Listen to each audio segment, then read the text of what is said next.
நாகை அருகே விஏஓ கொலை செய்யப்பட்ட சம்பவத்தில் திருநங்கைகள் 2 பேரை போலீசார் கைது செய்தனர்.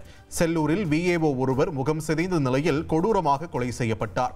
இதுகுறித்து விசாரணையை தீவிரப்படுத்திய போலீசார் சுனாமி குடியிருப்பு பகுதியில் குடியிருக்கும் 2 திருநங்கைகளிடம் விசாரணை மேற்கொண்டனர்.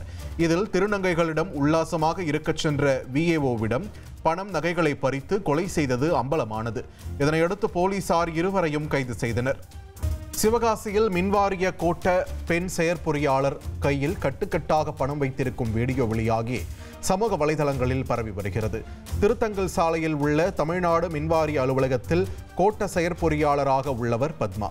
இந்நிலையில் இவர் தனது அலுவலக அறையின் நாற்காலியில் அமர்ந்தபடி கையில் வைத்திருக்கும் 500 ரூபாய் நோட்டுகளை எண்ணிய காட்சிகள் வெளியாகி அதிர்ச்சியை ஏற்படுத்தியுள்ளது.